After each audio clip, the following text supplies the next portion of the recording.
முருகனுடைய வேலை நம்ம பார்த்துருப்போம். நிறைய இடங்கள்ல நம்ம பார்த்துருக்கலாம். கோவிலில் பார்க்கலாம், முருகனுடைய படத்தில் பார்க்கலாம், முருகனோட கையில் நம்ம ஒரு சிலை முருகன் சிலையில் பார்க்கலாம், ஒரு போயிட்டுருக்க வண்டியில் நம்ம பின்னாடி வரைஞ்சிருப்பாங்க வேலு, அதில் பார்க்கலாம், ஒரு கேலண்டரில் பார்க்கலாம். அது மாதிரி நிறைய இடங்கள் நம்ம வேலை பார்த்துருக்கலாம். ஆனால் தீவிரமாக நம்ம முருகனை வணங்க வணங்க முருகனுடைய வேல் நம்ம கனவுல நல்லா பார்க்கலாம். கனவுல வரும். அப்படியே தக தக தகன்னு முருகனே நேரில் நின்ன மாதிரி இருக்கும் அந்த வேலை பார்க்க சொல்ல. அவ்வளோ அழகாக இருக்கும். முருகனை நம்ம தீவிரமாக நம்ம வணங்க வணங்க வேல் நம்ம கூடவே இருக்கும்.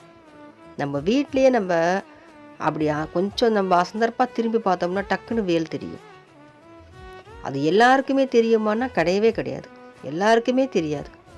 முருகனுடைய தீவிர பக்தர்களுக்கு மட்டுமே தெரியும்.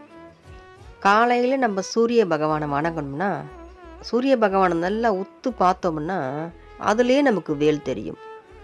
என்னங்க எங்களுக்கெல்லாம் தெரியவே இல்லையே, இதெல்லாம் எப்படி நம்புறதுன்னு அப்படி யாரும் கேட்கவே கூடாது. சத்தியமான உண்மை இது. நான் உணர்ந்தது. எல்லாருக்குமே தெரியும். தீவிரமாக முருகனை வணங்க வணங்க தெரிய வரும். அப்போ நான் தீவிரமாக வணங்கிட்டு தான் இருக்கேன், இன்னும் எனக்கு தெரியலன்னா தெரிய வரும். அதுக்கான நேரம் வரும். அப்போ தான் நம்மளுக்கு தெரியும்.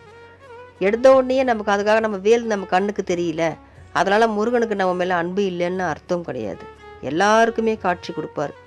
நம்ம கொஞ்சம் பொறுமையாக இருக்கணும். நிறைய விஷயங்கள் நம்ம கடந்து வர வேண்டிய நாட்கள் நமக்கு இருக்குது.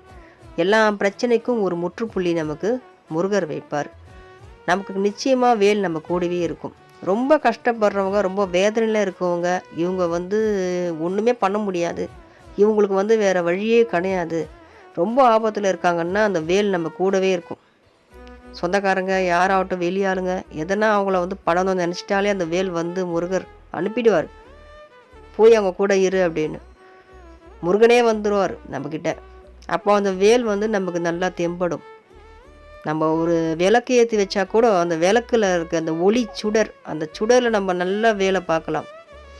முருகனோட தீவிர பக்தர்கள் கண்டிப்பாக இதை உணர்ந்திருப்பாங்க, அவங்க பார்த்துருப்பாங்க. நிச்சயமாக பார்க்க வேண்டியவங்களும் இன்னும் இருப்பாங்க. எல்லாருக்குமே அந்த தரிசனம் கிடைக்கும். முருகனுடைய அருளும் நமக்கு கிடைக்கும். கொஞ்சம் பொறுமையாக இருந்து முருகனை மனசார வேண்டிக்கிட்டு கும்பிட்டுட்டு வாங்க. எல்லா பிரச்சனையும் தீரும். முருகனுடைய வேல் நமக்கு காட்சி அளிப்பார். முருகர் நிச்சயமாக காட்சி அளிப்பார். நம்ம மனம் உருகி முருகான்னு நினைக்கும் போது நிச்சயமாக அந்த வேல் நம்ம கண்ணுக்கு தெரியும். வெற்றிவேல் முருகனுக்கு அரோகரா.